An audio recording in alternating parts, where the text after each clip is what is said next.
Se puede llamar de muchas maneras. Un triunfo avasallador, contundente, una paliza, una madriza inclusive, un triunfo que no tiene antecedente en las décadas recientes. Que una candidata, que será la primera presidenta de México, logre, además de 30 puntos de diferencia con su más cercana contendiente, que gane la mayoría calificada en las dos cámaras del Congreso, lo que no ocurría desde 1991, que gane también todos los estados, a excepción de 2, y que en realidad convierta a México en el color guinda. Es un hecho que por supuesto que exige ser analizado a fondo, no solamente por el hecho en sí mismo, sino por las repercusiones que tiene. Y de esto se trata Radicales. Ya sé que me extendí un poco, ya sé que se atravesó Carlos Pérez Ricard, pero de esto se trata Radicales el día de hoy.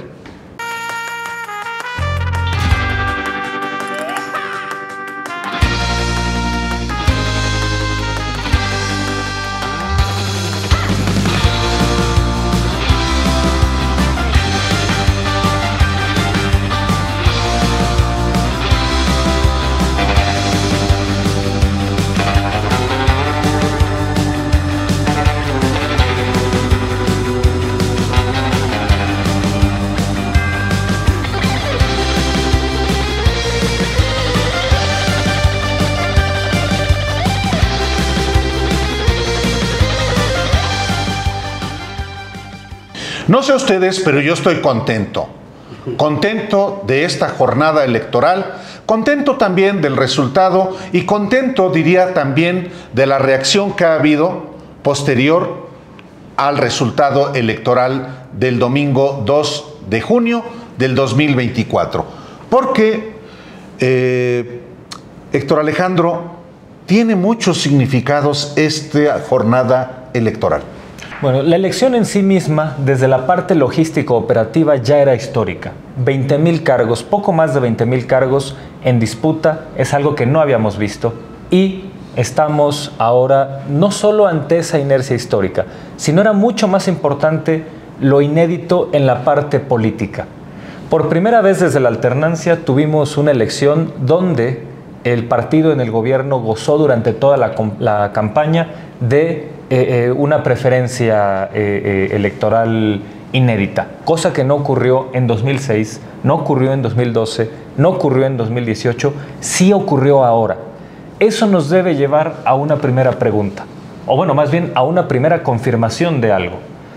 Sigue todavía en muchas voces la inercia equivocada de pensar que lo que ocurrió en 2018 fue, en el peor de los escenarios, un accidente histórico y en el mejor de los escenarios, un voto de castigo al PRI. Creo que lo que pasa hoy en 2024 es la ratificación de que ese análisis es equivocado.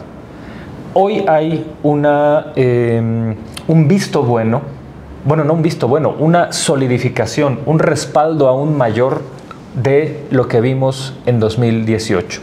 No fue ningún voto de castigo, fue un voto con cierto proyecto ideológico detrás. No fue un voto de berrinche o de nostalgia por el viejo régimen, como absurdamente dijo Roger Bartra.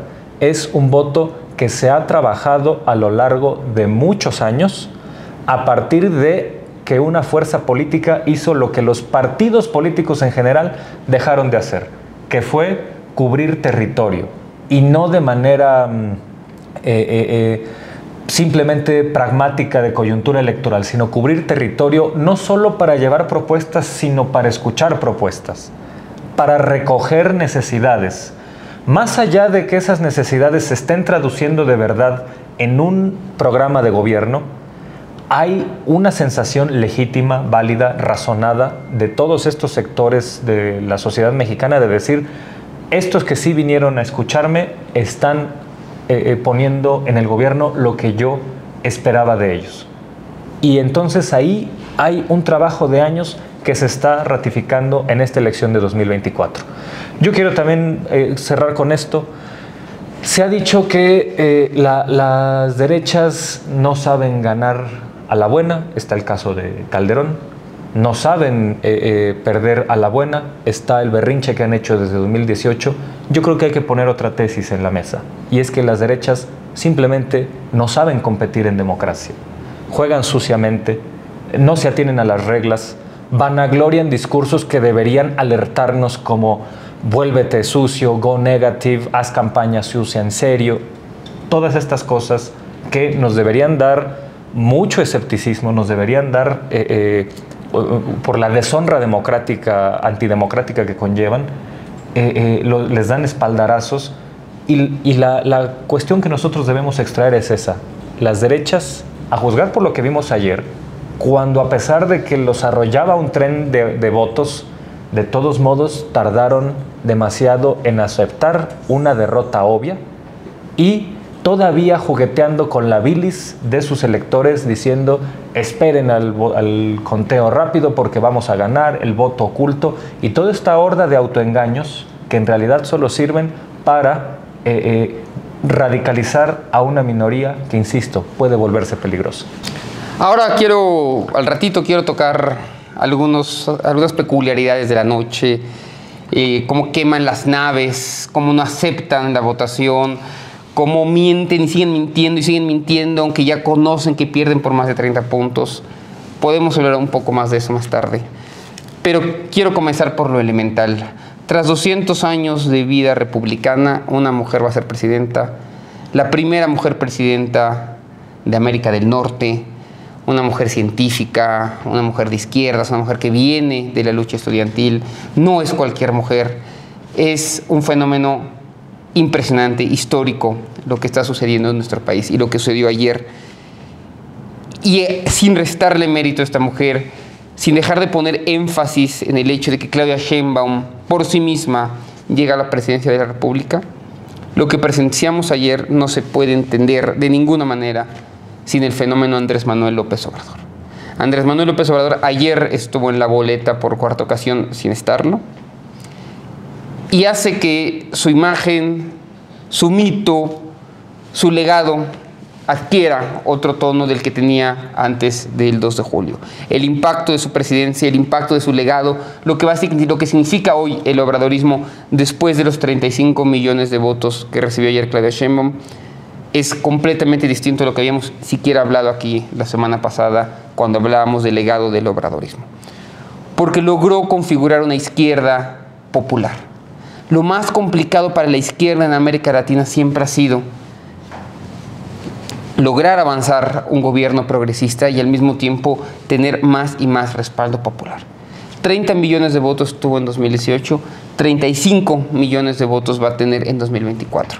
Y voy a decirlo así, no quiero empezar a jugar con los números sin tenerlos en la mano y ver las encuestas de salida y ver otros datos más, pero pueden ser los mismos 5 millones de pobres, 5 millones de personas que salieron de la pobreza durante su sexenio. Un sexenio en el que se combatió la desigualdad regional, en el que se eliminó el outsourcing, en que se avanzó hacia la regulación de los mercados laborales, en donde creció el salario mínimo, en donde la gente vive mejor y la gente fue a refrendar el apoyo a ese proyecto. Y es muy importante lo que dice Héctor Alejandro, porque no es un voto de castigo.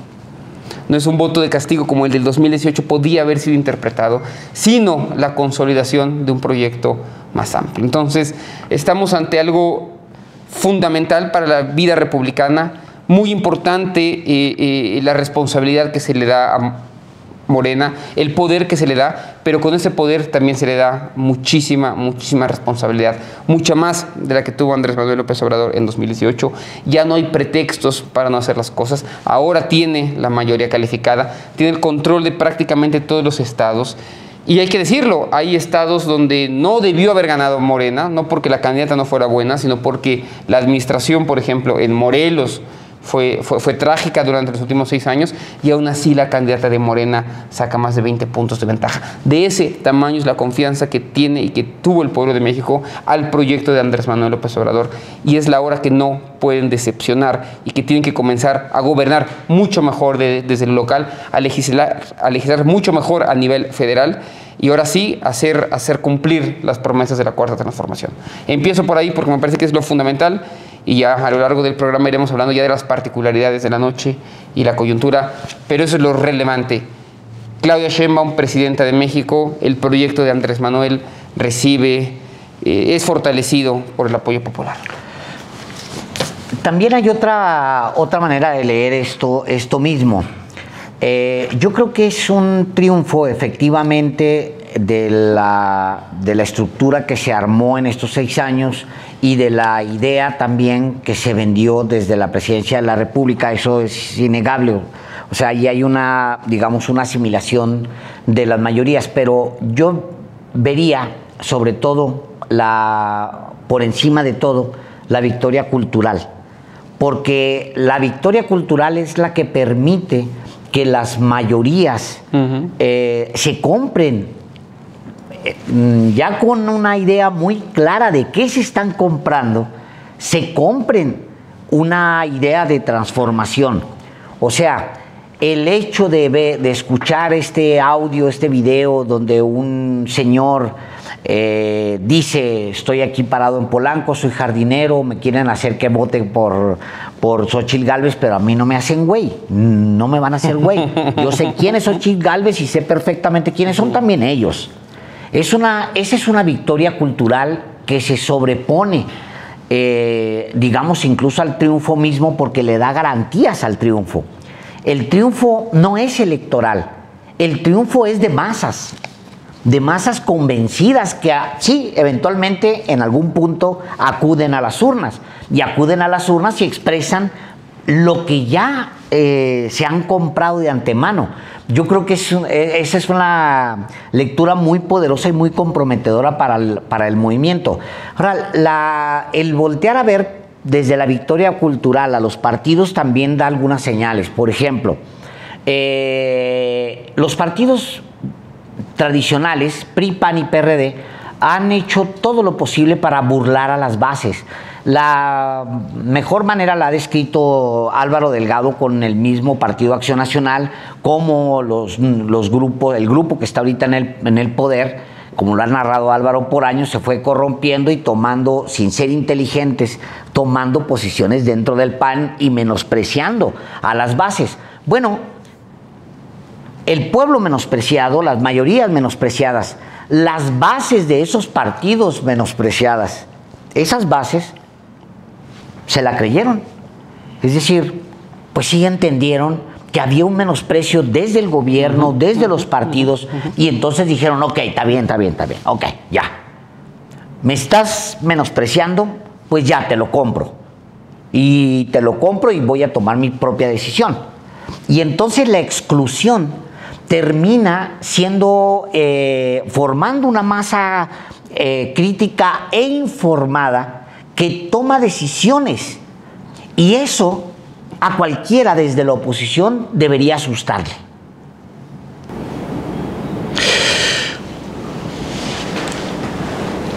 Debemos ver las dos caras de la moneda, tanto quienes resultan triunfadores como quienes han sido derrotados en toda la línea.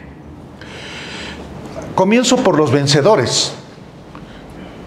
El gran vencedor en la jornada electoral del 2 de junio ha sido el mexicano que ha cobrado conciencia plena de su voz y de su voto.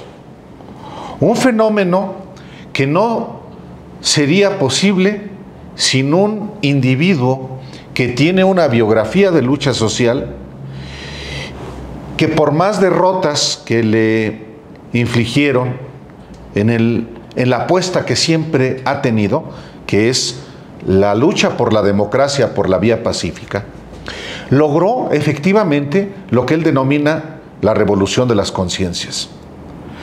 El que uno asistiera el día de la jornada electoral a las casillas con largas filas bajo el sol, con una ansia de participar en las casillas especiales durante todo el día haciendo fila, en México y fuera de México, que haya mexicanos comprometidos radicalmente con un proyecto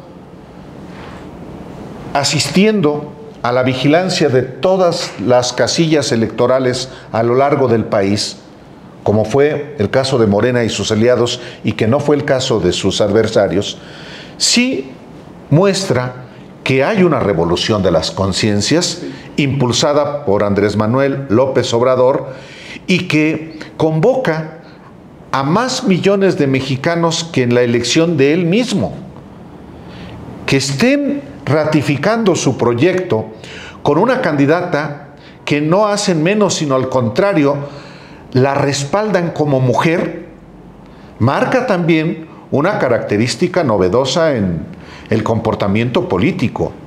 Porque si en efecto hubiera todavía un arraigado machismo o un mayoritario machismo, no hubiera respaldado a Claudia Sheinbaum, y tiene un respaldo como no ha tenido ningún presidente varón en la historia.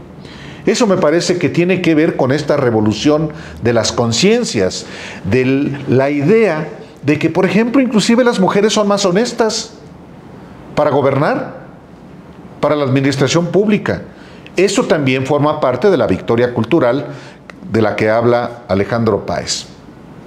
Tiene un mandato popular no solamente Claudia Sheinbaum, sino esa mayoría calificada en el Congreso que tampoco tiene antecedente desde el 1991 en la elección intermedia de Carlos Salinas.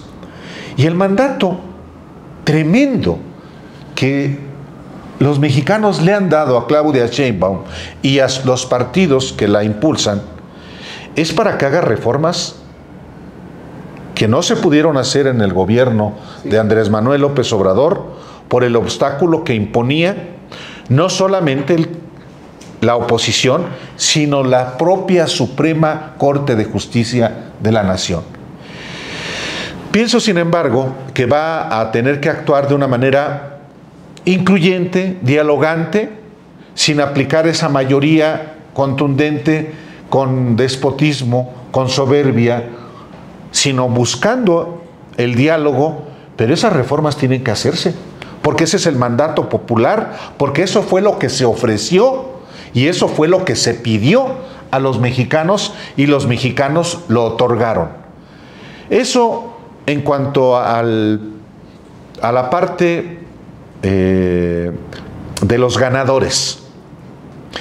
Hay muchas maneras de ver también los ganadores. Diría, por ejemplo, si vemos fenómenos muy específicos como la elección en Guerrero, cautivo el Estado por la violencia en ciertos sectores. Y si vemos el resultado de la elección en Acapulco, después de un poco más de un año de haber sido devastado, y ve uno que las cifras que obtiene Claudia Sheinbaum y Morena son arrolladoras, entonces tiene mucho que ver otra vez con el cambio de las conciencias, la revolución de las conciencias. En mi siguiente participación hablaré también de la otra parte. ¿Por qué la derecha es vencida? Porque no es solamente Xóchitl Gálvez. ¿Por qué la derecha es vencida también con tal contundencia? Y yo creo que también es otra parte que es importante abordar. Bien, a mí me parece esto fundamental comentarlo. El viernes los periodistas se nombraron a dos grandes politólogos europeos, Maurice Duverger, Giovanni Sartori. Lo traigo a colación porque vamos a escuchar a partir de ahora muchos disparates, no hay otro modo de llamarles, muchos absurdos, hablando de que hoy Morena es de nuevo el viejo partido hegemónico o el viejo partido que ganaba carros completos, haciendo una comparación injusta con lo que pasó con el PRI en el siglo XX. Hay que decirlo con toda claridad. Quienes asuman esto y lo denuncien creyendo que es un gran argumento denunciarlo, simplemente no entienden el concepto de hegemonía. Yo voy a ponerlo de este modo. El PRI, ¿qué fue el PRI en el siglo XX? El gran debate es bueno, fue un partido hegemónico y lo que se planteó desde la academia y desde Duverger y Luis Javier Garrido fue: no nos convence la idea de que es un partido hegemónico, es más bien un partido de Estado. Exactamente. ¿Y cuál es la diferencia? La hegemonía, según la teoría de Antonio Gramsci, se da cuando hay un convencimiento, cuando hay una legitimación social que coincide, bueno, más bien cuando hay una forma de pensar en la sociedad que coincide con la forma de pensar de quienes tienen el poder. Es decir, hay un sentido común compartido que es un proceso de ida y vuelta, no es una imposición. Es algo que por la vía del convencimiento, ambas esferas, la de la sociedad civil y la de la sociedad política, confluyen porque están de acuerdo en eso. No es ninguna imposición. Y el PRI en el siglo XX ganó lo que ganó, no porque tuviera la hegemonía y compartiera visión con la sociedad, sino porque tenía una relación injusta y de privilegio con el Estado mexicano, lo cual hacía en los hechos imposible que ganara cualquier alternativa partidista. Entonces, vamos a escuchar muchos absurdos de esa magnitud. Lo que hoy tenemos es una preeminencia política, una victoria arrolladora también en el legislativo, también en los estados, que se ha obtenido por la vía de las urnas, que de 2018 a hoy no solo ha ganado por la vía democrática, sino que muchas veces Morena en estos años ha tenido que ganar a contracorriente. Y me voy al argumento de Álvaro porque me parece que es la clave aquí. Eso nos habla de que hoy ya podemos empezar a hablar de una hegemonía, ahora sí en el sentido gramsciano, ahora sí en el sentido correcto. Porque no es poca cosa. En 2006, las hordas de Calderón decían sobre los programas sociales: no le des pescado al pobre, enséñale a pescar, en referencia a las pensiones adultos mayores.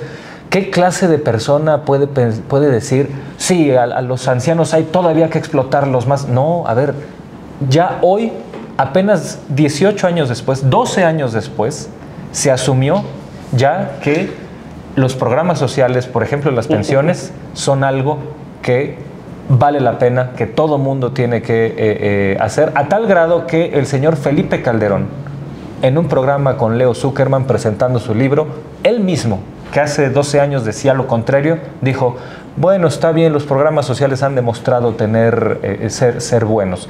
Y hoy la candidata del PAN tuvo que firmar con sangre por eso. Nos encontramos ya ante una hegemonía real, producto del convencimiento, no de la manipulación ni de la compra. Es que es fundamental lo que dice Héctor Alejandro. El partido de Estado, el PRI, no fue un partido hegemónico en el sentido de que logró generar la hegemonía. Lo que hoy tenemos es una cosa completamente distinta. Y esto es bien importante porque desde la comentocracia se va a intentar leer este momento en clave PRI, y no en esta nueva clave que nos está proponiendo Héctor Alejandro, que yo llamo un nuevo régimen. Estamos frente a un nuevo régimen, político. Ya lo decíamos aquí hace 3 o 4 semanas en Radicales. Los que nos estén viendo por primera vez, porque estamos en la Liga de Sin Embargo, recuerden que estamos en Estudio B los viernes a las 10 de la noche, todos los viernes a las 10 de la noche. Suscríbanse inmediatamente a Estudio B para que nos puedan seguir por ahí.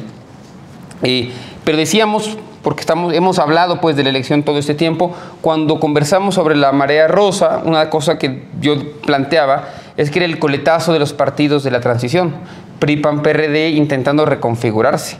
Y después de lo que vimos ayer, a ver qué sucede con ello. Pero, en fin, estamos ante un nuevo régimen.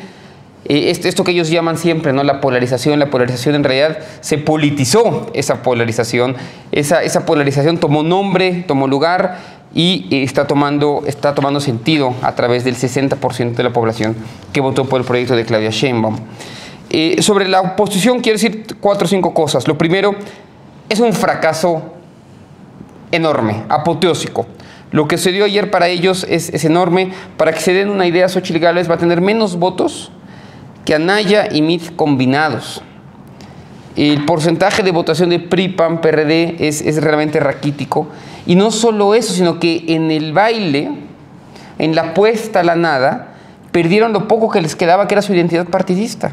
¿Cómo le pedían a un panista de Naucalpan que luego votara por una candidata del PRI o un candidato del PRI? ¿Y cómo le pedías después a un sinaloense que votara por el PAN o alguien en Chihuahua? O sea, realmente esa mezcolanza, esa alianza antinatura, por jugar al corto plazo, perdieron también ya su identidad partidista, y hoy con su 16% que saque el PAN, 10% que saque el PRI, ya vuelta a cuarta fuerza a nivel nacional, perdieron también su identidad y sus posibles votantes están de capa caída, y qué bueno, se lo merecen.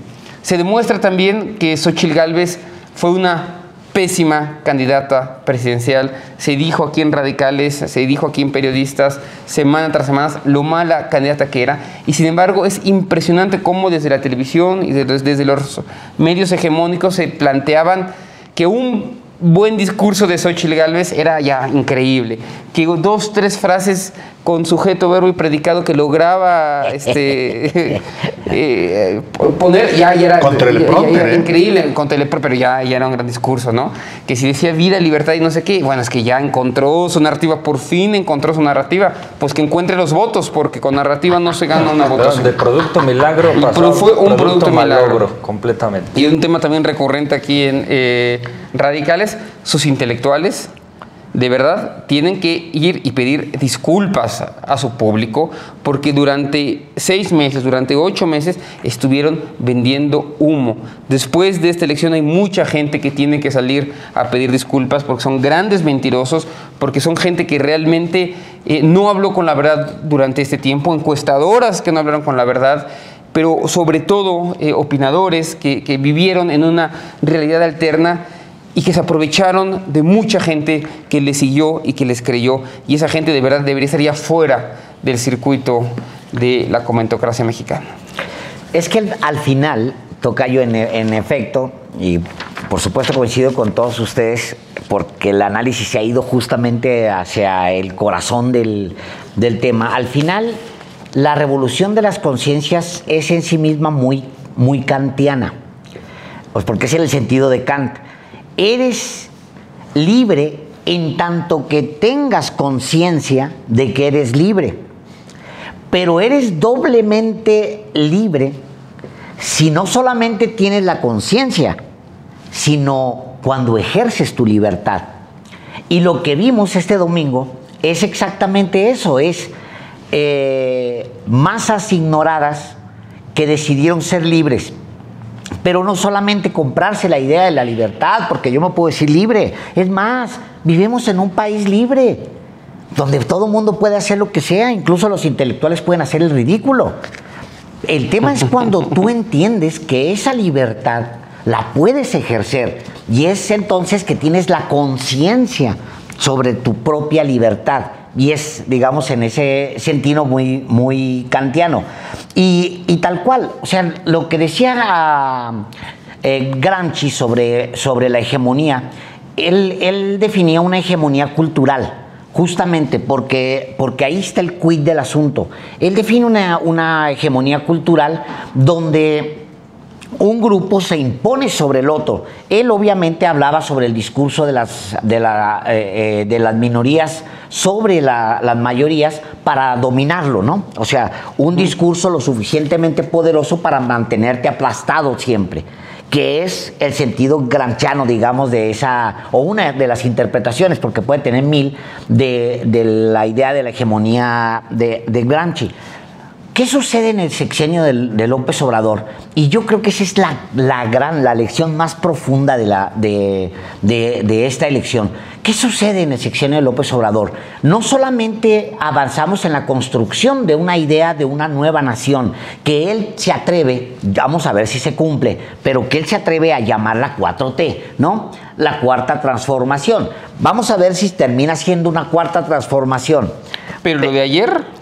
Exacto. Porque van a ser, primero es inédito, Carlos, nunca en la historia del México independiente, en 200 años de una república pero interrumpida, muchas veces interrumpida, nunca antes se habían ligado 2 gobiernos de izquierda con apoyo mayoritario y en democracia. Porque no se nos olvide que aun cuando mi general Cárdenas, aunque le tengo mucho cariño, respeto y admiración, mi general llega al poder, llega, ¿no?, cuando pues los revolucionarios tenían control de todas las cosas. Ya pensaban, no, había un... Bueno, crea el corporativismo y crea los sectores del PRI precisamente que termina, con esa idea. fíjate, malutilizándolos, ¿quién? Los que siguen. Claro. Los terminan malutilizando por Tenía eso. en un sentido su creación, la CTM, Claro. la Confederación Nacional Campesina, Sí. y el sector Y el sector popular, que no me acuerdo si era la CN... CNOP. Era CNUP, no Sí, me acuerdo sí, si claro. era ya Sí, con... todavía, Sí, ¿verdad? sí. Con él. Bueno, pero él llega, avanza, pacifica, expulsa a los gañanes, acaba con el maximato, pero también mi general llega en condiciones de control político muy profundo de la nación. López Obrador no. López Obrador llega porque a la gente se le pega la gana llevarlo a la presidencia.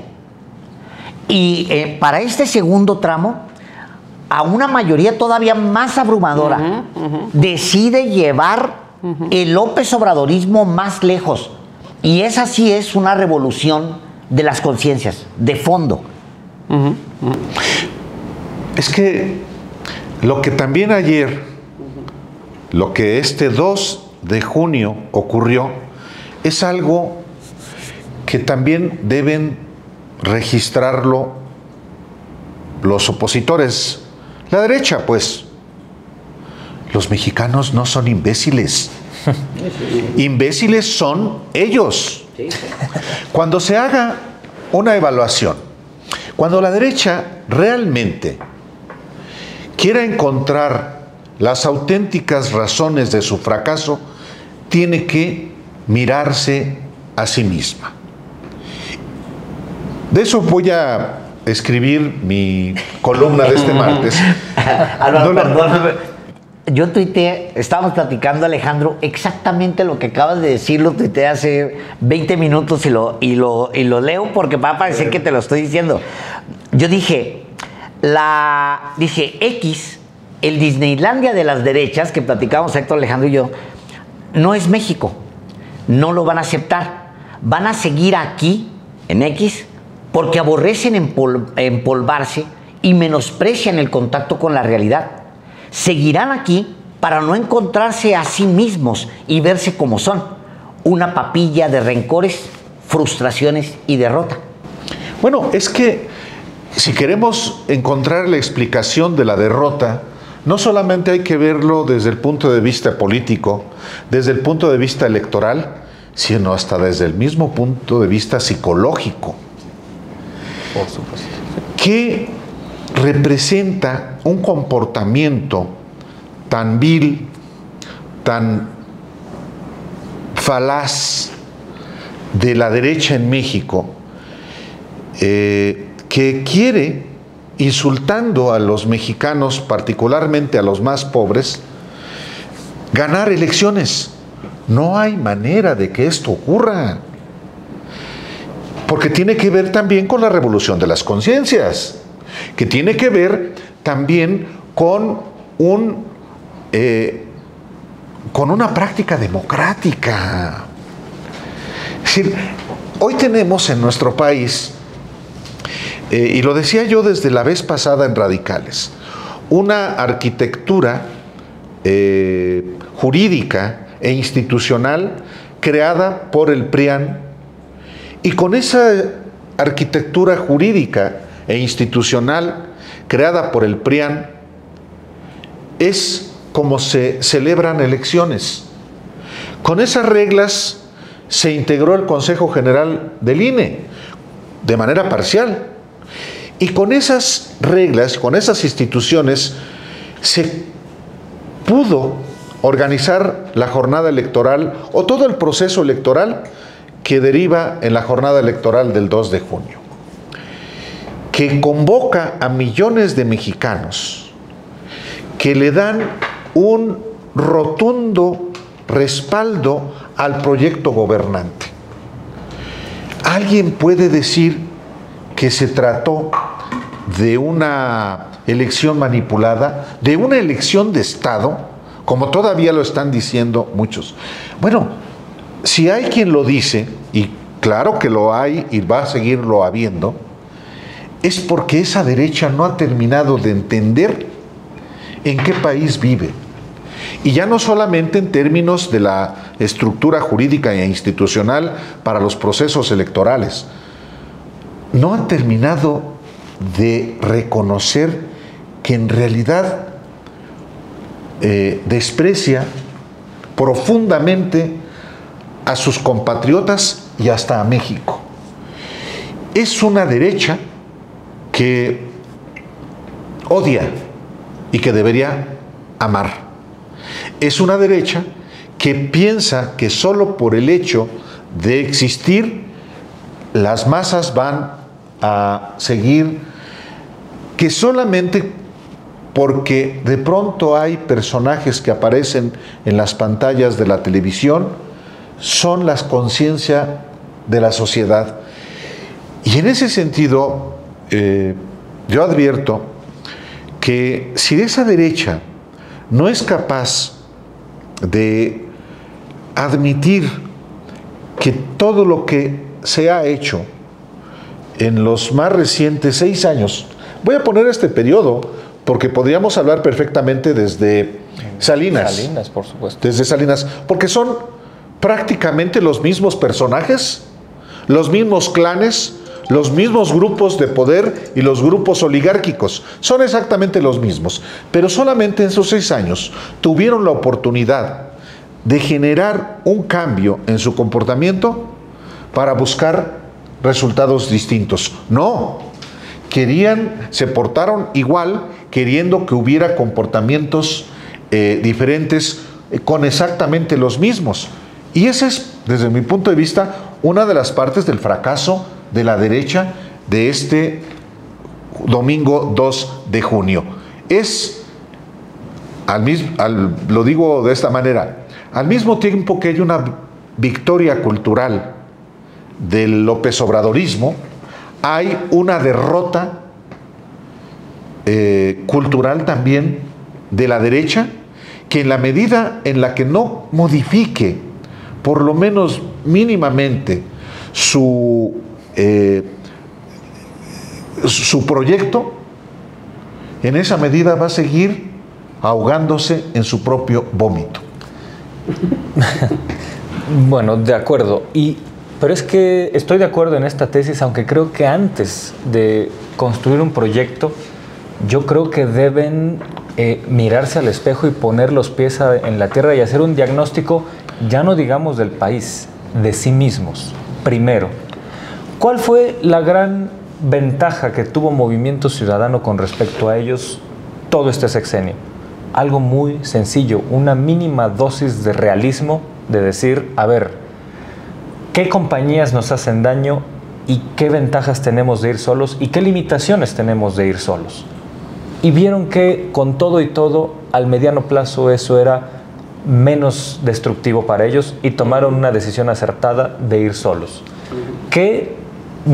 ¿En qué nivel estamos como para que esa mínima dosis de un sentido común mínimo haga parecer a los de Movimiento Ciudadano como grandes estrategas comparados con el PRIAN, con esa visión tan deforme que tienen de sí mismos, como suelen ser las derechas que suelen verse a sí mismos suelen escuchar su voz en megáfono y suelen reducir al mínimo las voces discrepantes de ellas. Entonces, bueno, estamos acostumbrados, y debería ser en un sistema democrático, que los intelectuales critiquen a los partidos. Yo creo que hoy le conviene al PRIAN criticar a sus intelectuales, porque lo que les han vendido no solo ha sido humo, ha sido una mentira abierta, porque los están estafando, les están tomando el pelo. Decirle, oye, es que tu enemigo es un mesías tropical y su gobierno va a una deriva autoritaria, tú di eso y vas a ver, y únanse todos porque si no, no se va a poder contener. Y no solo no le salió, sino que debilitaron a esa estructura. Yo creo que Alito y Marco Cortés no van a tener ningún problema, no van a tener ningún interés en modificar esto porque ya están instalados donde querían instalarse, en una posición de plurinominal a la cual llegaron sin el mérito del voto. Por 6 años. Por 6 años, por supuesto. Jesús Zambrano también va Y al Senado. quién sabe si el Zambrano llegue. No, hombre, no. ¿No hay llega? registro. No, bueno. Es una buena noticia. Sí, claro. Pero no llega, aún así, ¿Quién? al Senado, Pluri. ¿no? Pues sí. Sí, llega plurinominal. Pero llega, ya llega sin partido. No hay sin partido. Llega sin bancada, sin partido, solo como... O sea, sí. Pero el PRD con sus 150 mil pesos al mes que le... Sí, sí. No, bueno, claro. por eso. O sea, eso Que eso es lo que querían siempre, está por siempre. descontado. Sí. Es como Lili Telles. No gana en Sonora, pero ya había garantizado su plurinominal. Entra Beltrones, pero entra Lili Telles. Entonces, perdón por la interrupción, No, Alejandro. es necesaria porque se trata de señalar que estas dirigencias, estos que toman decisiones en el partido, no tienen el menor interés de hacer este sacudimiento. Pero es que yo sí creo que es necesario decirlo porque para alguien que no simpatiza con el PRI, con el PAN, con el PRD, pues podría decirse, qué bueno, pues mientras más caben en su hoyo y más honda sea su tumba, pues mejor para nosotros. Yo no estoy tan seguro de que eso, porque prefiero a una oposición con un mínimo de sensatez que evite que nazcan los monstruos. No es una exageración. Las extremas derechas, así sean marginales, así sean de una persona, son un riesgo para la democracia. Sí, sin duda. Y entonces es preferible que haya una oposición de derechas, si se quiere, de la posición ideológica que gusten, pero que asuman un mínimo de realismo para adoptar los métodos democráticos y adoptar un discurso más sensato sobre sí mismos. No puedes tú querer volar cuando ni caminar puedes. Entonces, bueno, y esto no lo digo con esto cierro, no lo digo en tono de burla ni nada. El autoengaño en el que viven muchos de estos personajes es delirante.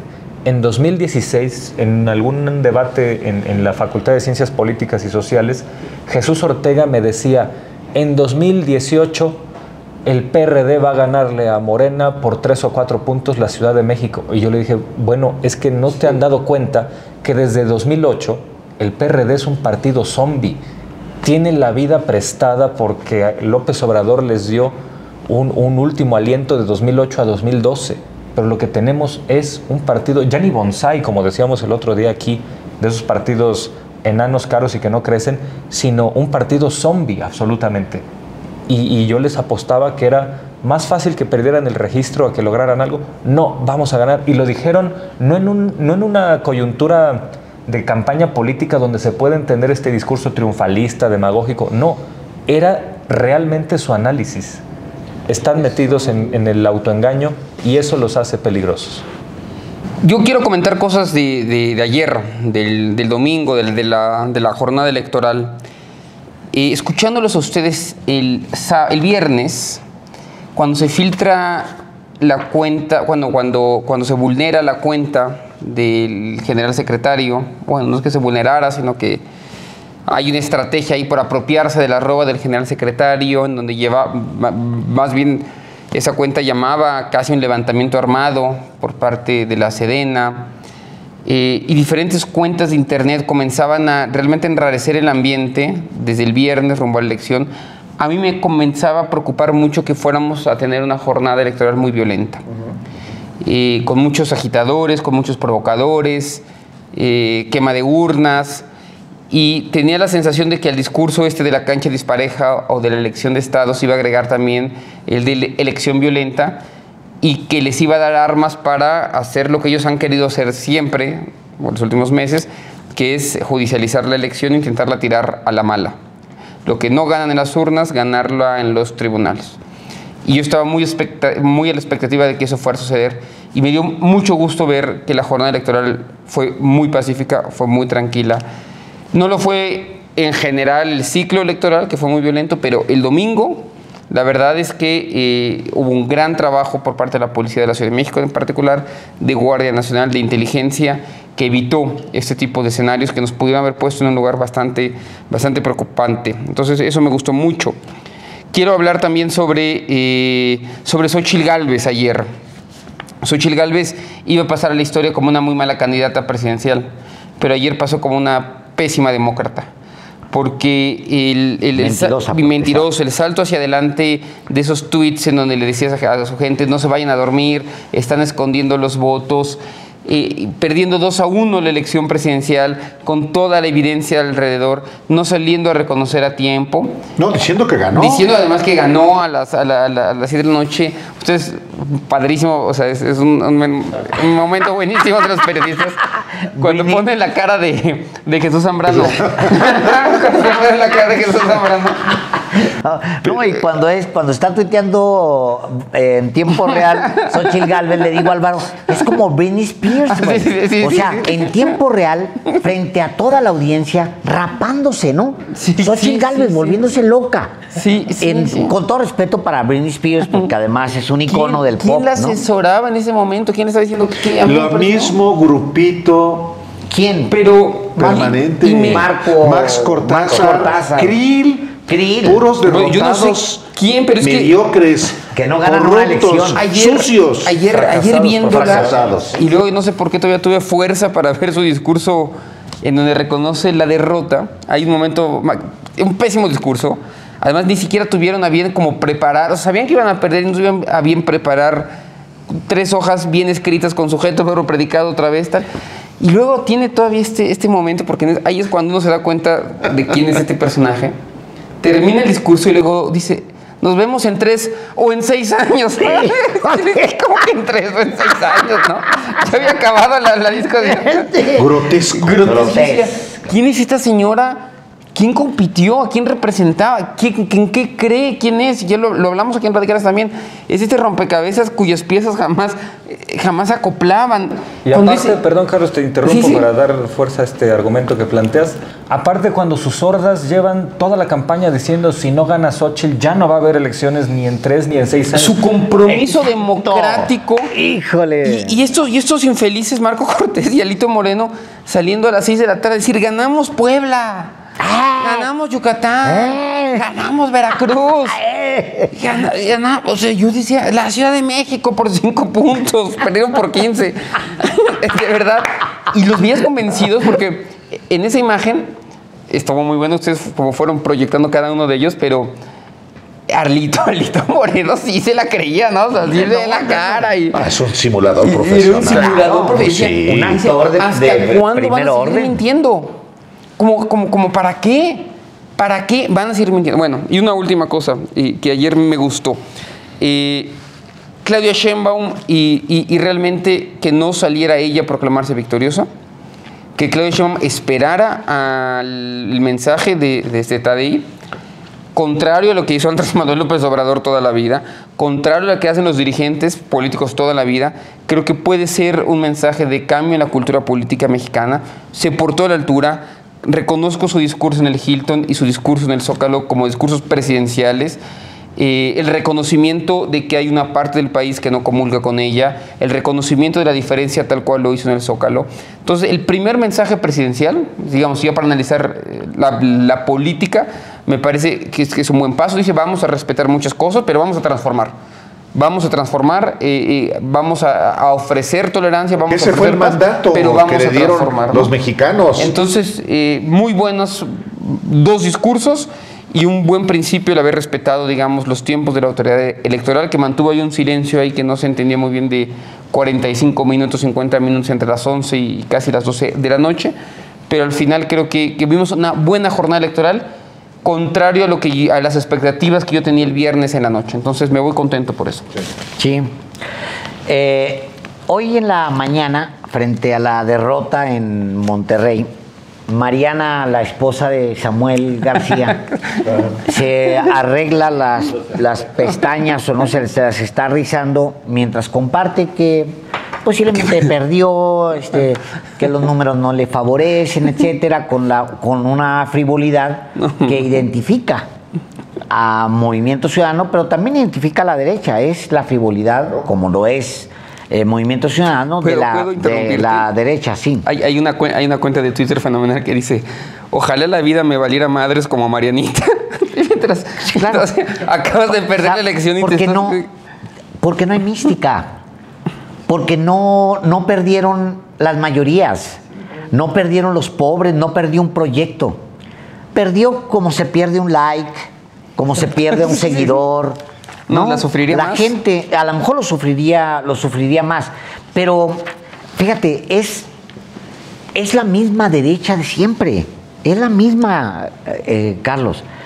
Porque dice Roger Bartra, que en su idea esta de la jaula y demás, que el regreso a la jaula, porque López Obrador va como dibuja a los mexicanos como perros de Pavlov, que les dan un campanazo y entonces ya se reactivan y van de regreso al régimen, ¿no? Que los explota, como si eso hubiera despertado López Obrador. No, lo más patético es que ellos no abandonan la jaula, son capaces de transitar en el tiempo con la jaula en la espalda y vivir dentro de esa jaula que cargan. Son un pájaro negro con una jaula en la espalda que la instalan al siguiente año y se vuelven a meter en ella. Son de pensamiento corto, de ideas reducidas a voluntad, que es lo más canijo.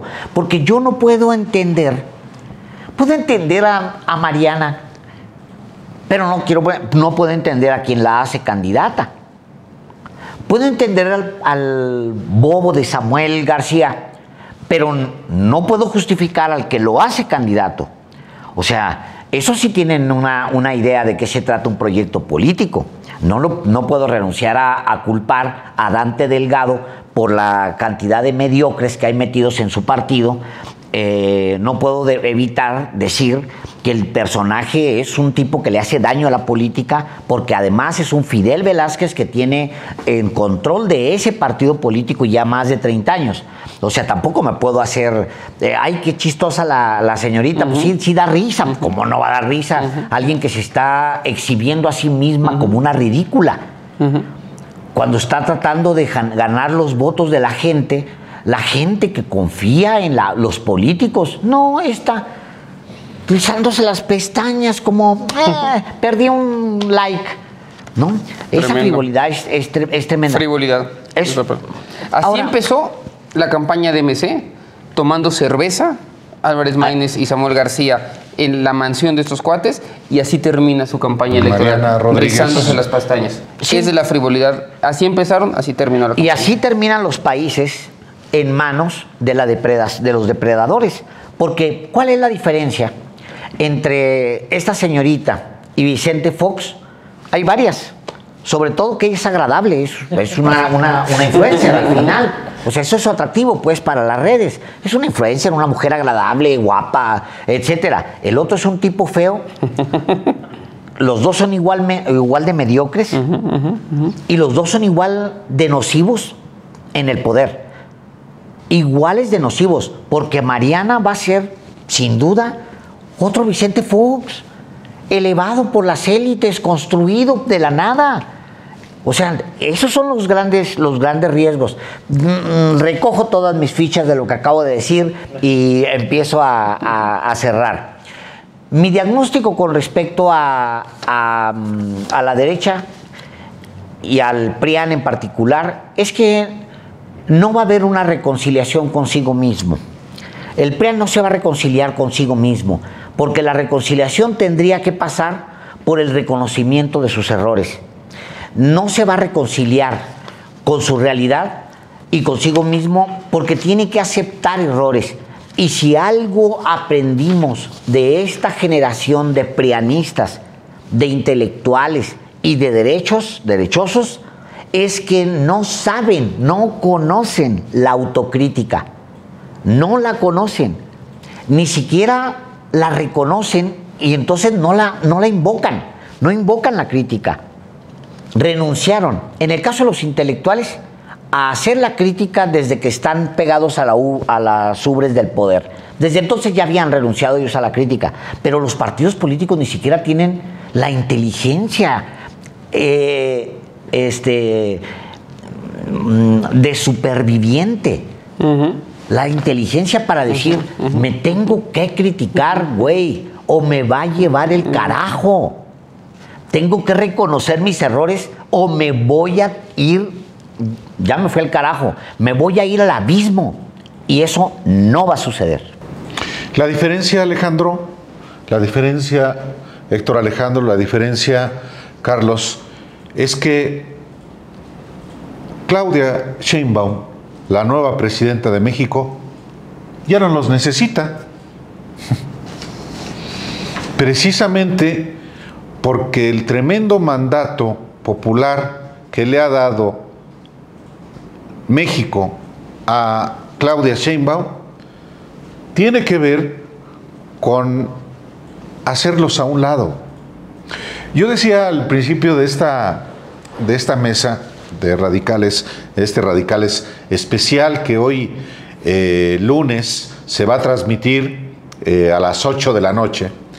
Yo decía que estoy contento y de verdad estoy muy contento. Lo estuve ayer en el curso del día porque fui a votar como siempre lo he hecho, con disposición, pero he tenido tantas derrotas a lo largo de mi vida desde el punto de vista de la participación electoral, de mis votos que siempre han sido de la izquierda, que cuando tú votas por alguien, por un partido, por un candidato que gana, pues das más gusto todavía.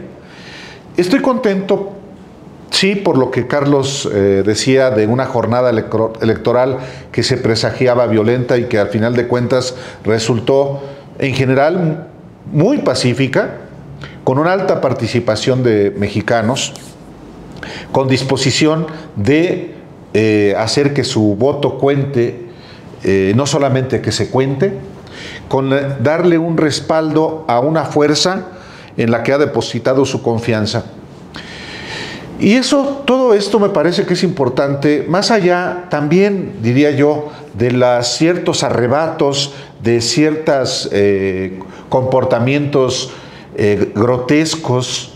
Aún así pienso que la oposición tuvo un rasgo de generosidad hasta en beneficio de sí mismos. Antes de que irnos a dormir, reconoció en la mayoría de los casos que estaban derrotados. Y eso también me hace sentir contento y optimista hacia lo que viene. Y hacia lo que viene es que Claudia Sheinbaum y Morena y sus aliados en el Congreso y en los gobiernos estatales realmente generen los procesos para los cambios que el país exige, con un sentido de la inclusión, no solamente de los partidos políticos, sino de los sectores involucrados, en todos los aspectos en los que son más apremiantes, como es el tema de la inseguridad y de la violencia, en el tema que tiene que ver también con el sistema de salud, en el tema que tiene que ver con los sectores productivos en general. Y en ese sentido yo sí veo que hay una disposición muy clara de la futura presidenta de procesar esos cambios. También veo que hay pues muchos ánimos de darle vuelta a la página, inclusive en medios de comunicación, que van a tener que sufrir un sacudimiento a riesgo de que terminen de morir. Y diría por último que los mecanismos de la democracia electoral funcionaron de manera adecuada, mejor inclusive de lo esperado, mejor inclusive de los que estaban antes. Y me refiero a Lorenzo Córdoba y a todo su grupo. Podrían decir ellos, es que así los dejamos, y está bien, se les hace su reconocimiento. Órale. Pero quiere decir que en México hay vías de procesar de manera institucional, de manera legal, de manera pacífica, de manera democrática, las disidencias también. Y en este sentido, las minorías, los que no han ganado, los que van a tener presencia en los congresos, en los congresos estatales en los estados tienen a salvo sus derechos, y eso es muy importante. Y por último diré, el único estado donde ganó la oposición, donde ganó Xóchitl Gálvez, fue Aguascalientes. Hace 6 años el único estado que Anaya ganó fue Guanajuato. Sí hay una diferencia. Ahora Claudia ganó hasta en Guanajuato. No hay, efectivamente, como dice Carlos, ningún pretexto, ninguna justificación para que haya un gobierno eficaz a nivel federal y a nivel de los estados. Hay todas las condiciones en México para que haya un próximo gobierno con enormes resultados en términos de sacar a más mexicanos, más millones de mexicanos de la pobreza, y que lleguemos al momento en que aquel lema, este lema vigente todavía, por el bien de todos, primero los pobres, deje de tener vigencia para cuando ya no haya efectivamente pobres.